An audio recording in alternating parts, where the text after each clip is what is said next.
the universe needs is our willingness. And it's also said that the longest journey that we will ever take in this lifetime is the journey from our head to our heart. So it is this journey that I'm inviting us to take today together. So I'm hoping that you'll join me. Are you guys willing? Yes. On a journey from our head to our heart. Can't think of a better way to spend the morning, right? So picture this. It's 1 o'clock in the morning, quiet, dark, in my home. My husband Jamie, my teenage son William, our 2 dogs, are sound asleep, and we are awakened to wah, wah, wah, wah, wah, wah, wah, which turns out to be Jamie's car alarm.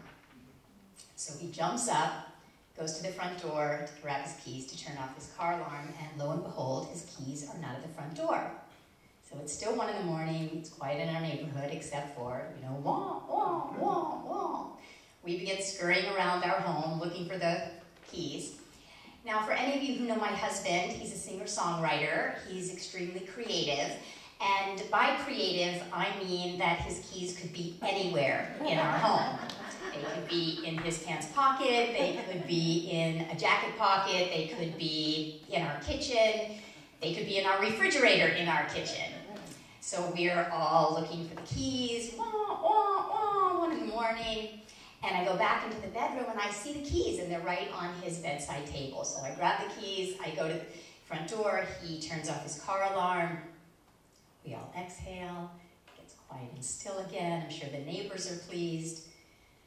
We're in bed, and Jamie turns to me and he says, "Those keys were not on my bedside table 5 minutes ago." And I'm thinking, yeah, it was the middle of the night, he jumped up, I'm sure he overlooked the keys. Didn't give it a second thought. Jamie then says to me, "I think that William took those keys and he's taking our car in the middle of the night." To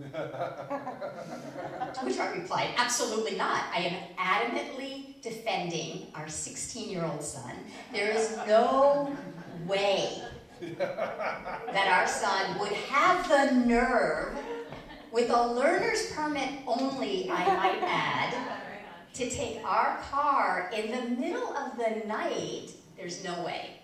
So I didn't give it a second thought. I turned over, I went to sleep. Jamie, on the other hand, gave this some more thought. And he began to become aware of exactly where he parked when he pulled in the driveway. And he became aware of where his gas gauge was. And he became aware of the odometer. So I think you all know where this story is headed. Our teenage son was, in fact, climbing out of his window and had the nerve to take our car in the middle of the night and making light of it, because it's in hindsight now, putting himself and his friends in danger. So this was my life a few months ago. And I don't know about any of you all, but the first place that my mind went to, have you ever used these teachings against yourself? Yes. So the first place my mind went to was, holy moly, I'm a practitioner. How could my son be sneaking out? Something's wrong with me. If I was a better mom, my son would not be sneaking out. My son would be the adolescent in America that would be still walking the straight and narrow, as he's supposed to be doing, right? Something must be wrong with me.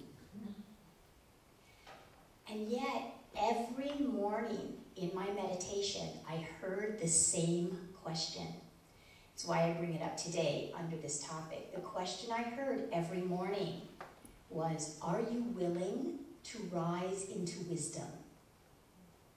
And I didn't know what that meant at first, because I was grappling with what is wrong with me that my son is having this behavior and moving through this. And every morning I got the same question. Are you willing to rise up into wisdom? Are you willing to explore wisdom? Are you willing? Are you interested? What in the heck is wisdom in the midst of this situation? And it began a deep journey for me, and it began a deep journey for our family. So I was being asked to move away from the questions that were asking, what's wrong here? What's wrong with me? What's wrong with his behavior? What's wrong with him? What's wrong with us? And to move into a space and an energy and a quality called wisdom that actually has no opposite. Because in our mind is dualistic, right? And this world is dualistic, right? Our mind divides things into right, wrong, good, bad, better, worse. And my mind had it very clearly defined. It would be better if this was not happening in our house. It would be better if my son was sleeping at 1 in the morning. It would be better if he was studying. It's worse that this is happening. My mind had it very linearly, and probably could have found many individuals who would agree with me that it would be better if it looked one way, and it's not as good the way that it's looking. And yet and still, I was being prompted, I was being called, I could feel it inside of my consciousness every morning when I meditated, and it was asking me to rise up in my own consciousness. So there's a saying, any of you who know me, you know I love this saying. It's by Albert Einstein. I live by this saying, and it says, you probably heard it, we can't solve the problem at the level of consciousness that created the problem. It was saying to me that I was not going to effectively show up into this situation in my life and my son's life at the level of consciousness that I was operating under. So I was being asked to rise up in consciousness. Our mind, this dualistic, right, wrong, linear version, is finite, it's constricted, it's small. It's wonderful, we need our mind. And yet and still, our mind will see things in a certain box. It has its limitations.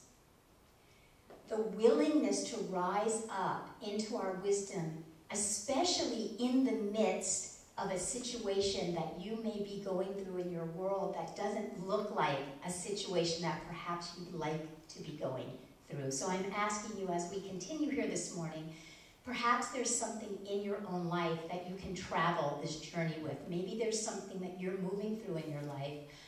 I know there are ways that we can use these teachings, quote, against ourselves, right? If we're moving through a divorce or we're having financial challenges or health challenges, we can often unintentionally and unconsciously think it would be better if it looked this way. It's not as good as if it looks this way. And what that does is it robs us of a higher perspective. It robs us of the perspective that Albert Einstein is speaking of when he says we can't solve the problem at the level of consciousness that creates the problem. When we stay at that level of consciousness, we're linearly in relationship to whatever is going on in our world. And Albert Einstein is inviting us to rise up into a higher vibration, a higher frequency, a higher purview, if it were.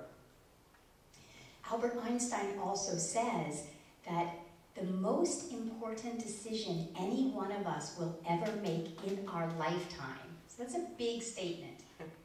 The most important decision, if there was only one decision that we could make in our lifetime, it is whether we believe this universe to be benevolent.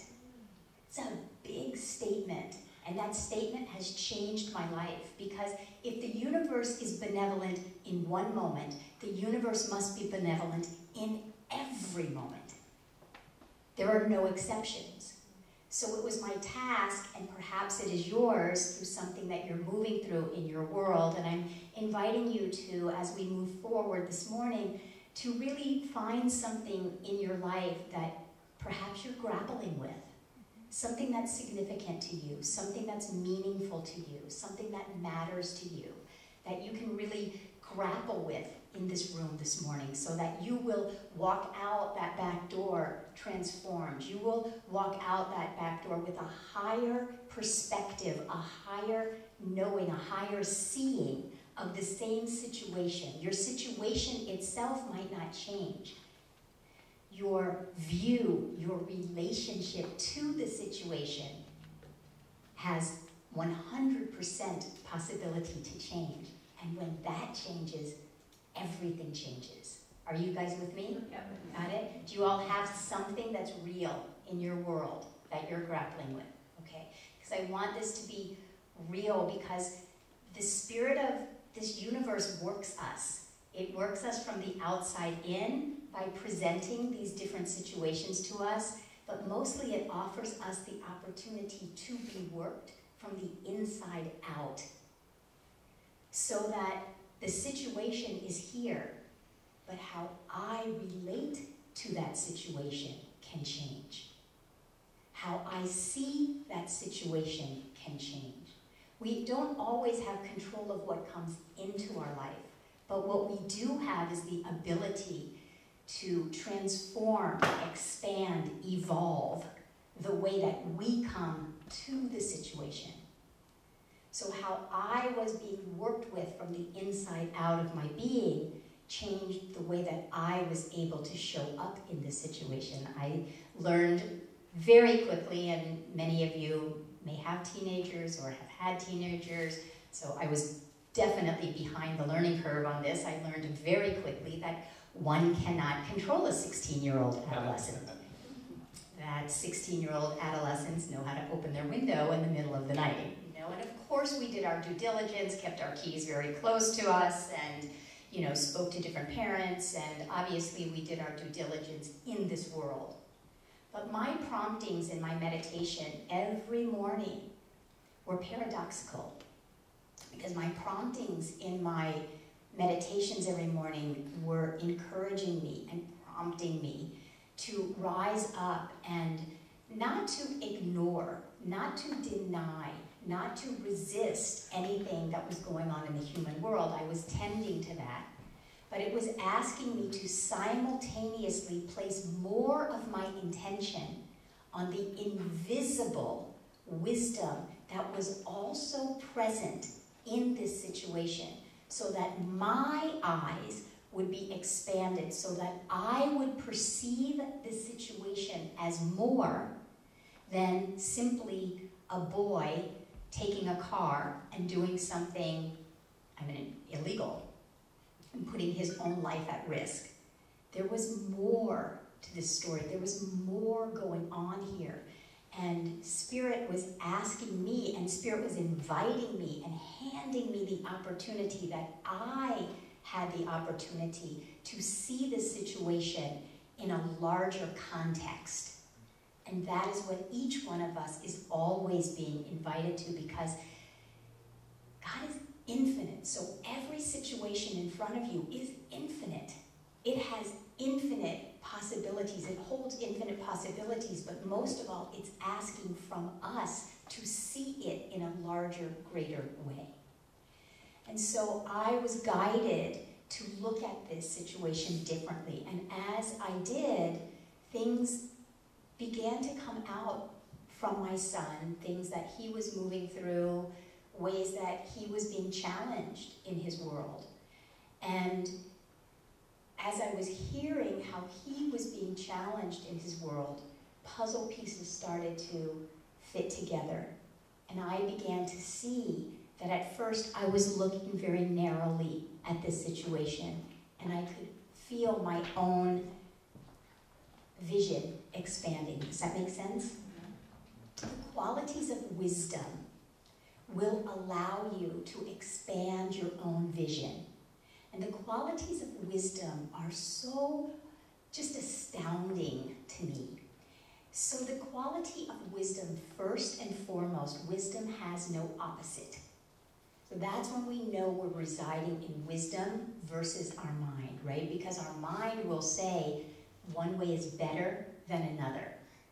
So when you're thinking, I should have, I could, I would, this would be better, this is not as good, that's simply a barometer back to ourselves to remind ourselves that this is the level of the world, the human level. The human world divides everything into right, wrong. Wisdom has no opposite. Wisdom doesn't tell us that this should or shouldn't be happening. Wisdom simply says this is happening. And there is a way that each one of us is being invited to connect to and live from our very highest self, to find that self inside of us through these situations, to connect with these places inside of ourselves through these situations, and then introduce ourselves to our highest self. Allow ourselves to befriend our highest self. Your highest self has no opposite. It isn't that something would be different if I was something. I am the love that God is, and that has no opposite. And you are, and we are the love that God is, and that has no opposite. So you know that you're residing in the quality of wisdom when there is no opposite. You still might not like what's going on. You still might feel uncomfortable about what is going on in your life, because our soul and wisdom operates at the level of the soul. Our soul operates at the level of wisdom. Our human self is uncomfortable with the uncomfortable. Our human self wants to move away from that which is uncomfortable. Our soul is paradoxical because our soul is comfortable with the uncomfortable. It's like the quality of bittersweetness, right? We might not, quote, like what's going on, but our soul is infinite, and our soul has the ability and the capacity to relate to what is going on from a place of on high, of pure and perfect love, of inclusivity. So wisdom is an inclusive quality. Wisdom is a transcendent quality. So what do I mean by that? Wisdom doesn't deny what's going on in the human world. But wisdom not only doesn't deny it, it actually embraces it and it transcends it. So if you could imagine your human situation is here, and if you look at your human situation right here, it's going to look very small. But wisdom is surrounding that human situation.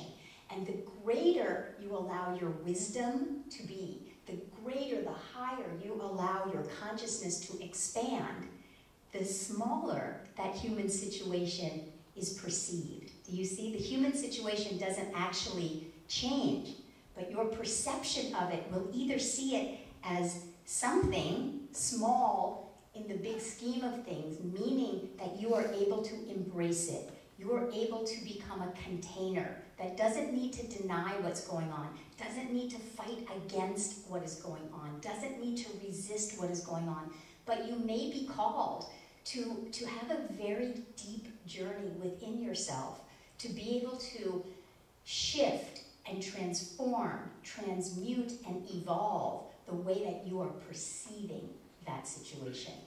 And if you're willing to take that journey, and as you take that journey, and as your perspective begins to change the way that you see the situation, then you are transformed. And what we are seeking, and what I was seeking through this situation with my son, became less and less and less about trying to control the situation and manipulate the situation and hope that it would stop happening. And it became more and more and more about tuning in and turning on to what that still small voice of intuition was telling me. And moment by moment by moment, it would tell me what question to ask my son, what to allow him to do, what to not allow him to do. It was a still small voice. I used to have this argument with God, quite frankly. Why in the heck, if you are omniscient, would you call it a still small voice? Why in the heck wouldn't you make it like a loud, resounding voice to get my attention? Stop trying to control the situation. Simply, it just seemed to me, if I was omniscient, it would be very helpful to have it like a megaphone, right? Coming through a microphone. Come on, people. And I learned over the years that it is a still small voice, and obviously, probably most of you all know, again, I'm slow on the learning curve, but I learned that it's a still small voice, and that's what makes it exquisite. Because we have to turn away from our own mind. We have to turn away from the conditioned mind. We have to turn away from the very sometimes loud voice of society and culture. If I had turned to society and culture, and I'm certain if I turned to any one of you, you would agree with me, it's not so great that my son was taking our car in the middle of the night. Society, culture, of course, I'm going to have agreement on that. And yet, what we're being called and asked for is to quiet that loud voice.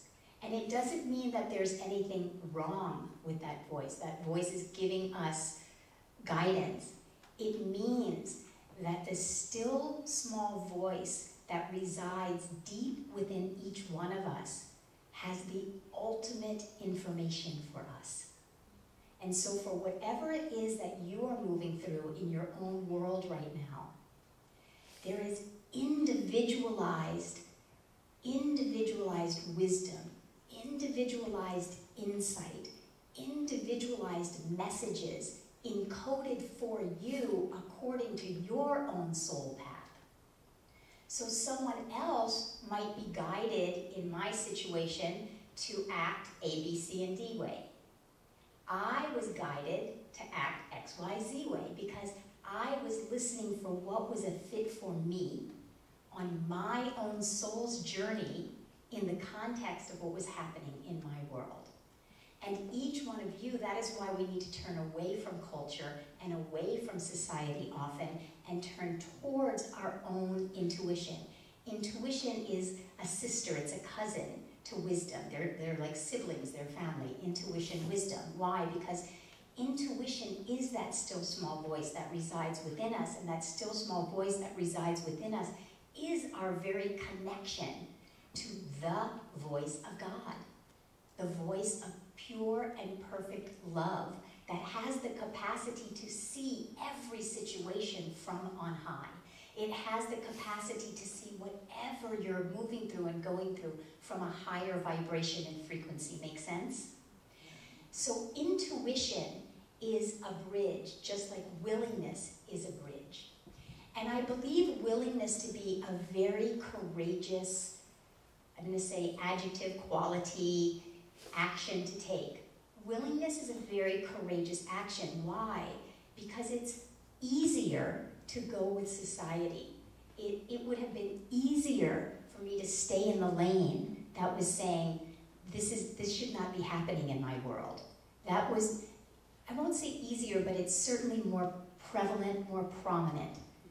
And to turn into our intuition often, most often, that voice is so uniquely designed for you that it can often ask of you something that seems to go against what mainstream or what your mind would have you do. It would have you not act necessarily in accordance to how you would think that you would be asked, right? Someone may have a dream to sing, and your mind might be telling you, you have to pay the rent. And so it might be telling you, maybe don't go after that dream this week. Maybe wait until next week. But maybe your intuition, when you tap in there, is saying, rush out to live your dream. And it seems counterintuitive because wisdom is a both and, whereas our mind is an either or. Either you pursue your dreams or you pay your rent. But wisdom will find you a path to a both and experience. Why? Because the quality of God will not deny anything. God cannot, does not, will not withhold. So God is infinite, God is abundant, God is prosperous, and God provides for us. The universe is friendly. As Albert Einstein says, the universe is for you. So the universe would not encode within us a dream, a desire to sing, let's say, to be an artist, per se. God would not implant that, encode that within us, and then say, sorry, you gotta pay your rent. It wouldn't work that way. It can't work that way. The only activity of God is to provide. The only activity of God is to support. The only activity of God is to create a flow of which we are always invited on. Sometimes it is simply for us to recognize how we are off the flow and need to find our way into the flow, right? So, wisdom will always take you on a path of the both and. When you find that inkling, that spark, that insight inside that begins to say, oh, I'm starting to be able to see this situation differently. I just have a small spark. All the universe needs is that small spark. That's all it needs, the first little light. That's why I love at Soul Center lighting up Orange County. I love that that is your tagline. I love that that is your commitment here, because what it takes is one of us having just a spark, and then joining together with the next one of us and having a spark, joining together with the next one of us, and then we aren't being asked to be in mainstream or not be in mainstream. We are simply on fire with the light that's within our own heart. Does that make sense? Okay, so let's just turn within for a moment. And if you are willing to just gently close your eyes, I'd like you to call forward that which you might be grappling with in your world. Again, something that is real, something that is meaningful to you. It doesn't need to be a large thing, it can be something small. It just needs to be real, and that it matters to you. Just begin to become aware of the way that you may be in relationship to it right now. Simply become aware of the way that you might be looking at this situation right now. You might be wishing it was different. That is perfectly fine. Don't need to push that away. Allow yourself to feel what you're feeling about that situation. And simultaneously, simply become willing to rise above it in your own consciousness. What I mean by that is gently keep your eyes closed. Imagine and envision yourself sitting here in this room, and yet and still, you can literally see your consciousness rise up so that you're almost at the ceiling here looking down at yourself. You're rising up perhaps so high that you're at the level of a treetop or a mountain top. You allow yourself to rise up in consciousness, so literally you find yourself at the top of a mountain looking down at this same situation. So you are no longer looking laterally at it, you are looking vertically down, like you're on a plane. And when the plane takes off, the cars look smaller. The size of the cars haven't changed, but your perception about those cars have changed. So you're at the top of this mountain and you're recognizing there's no ceiling on top of me on a mountain. The sky has no ceiling. There are no walls on the top of this mountain. There are no walls around me. There's no ceiling above me. There's only foundation underneath me. And I am so high here that I am able to look down and see the same situation from a higher perspective, and perhaps a message will come to you. Perhaps an insight will come to you. So in this moment, we're just going to move into the quiet. I'm going to be quiet for a moment.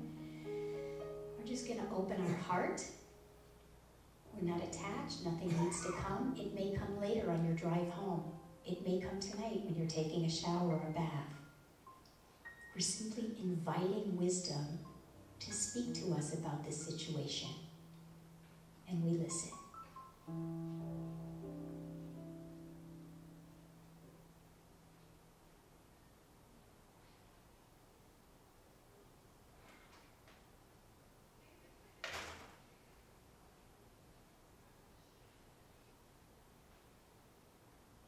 This journey that you are on in this moment, insight, a message might come to you in one moment. It might take an hour. It might take a day. It might take a month. If you are sincerely interested in befriending your wisdom, it will reveal itself to you. Your heart is open, you're listening. You have a stance of sincere interest. You are sincerely interested in connecting with the wisdom within you. And then whenever you're ready, gently open your eyes.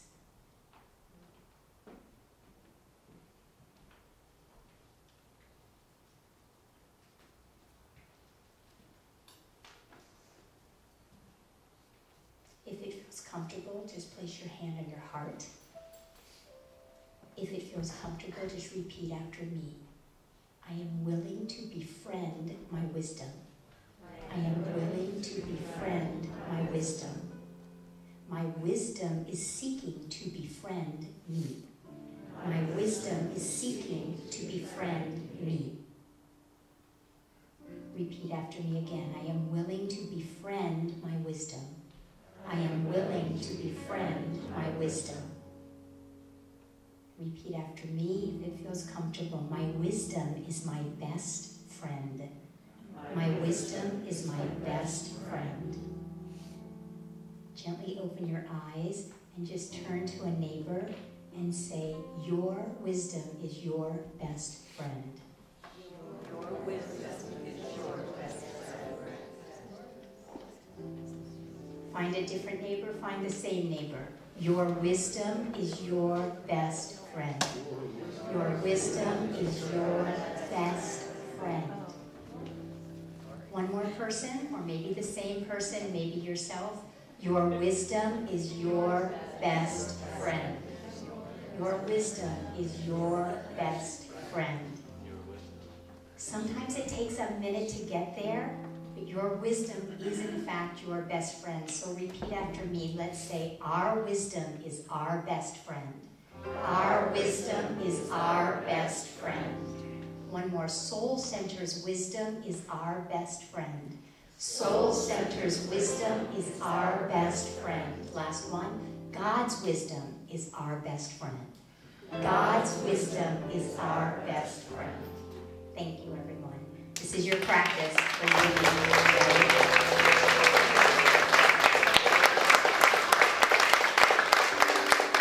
So let's pray on this. Let's just gently turn within.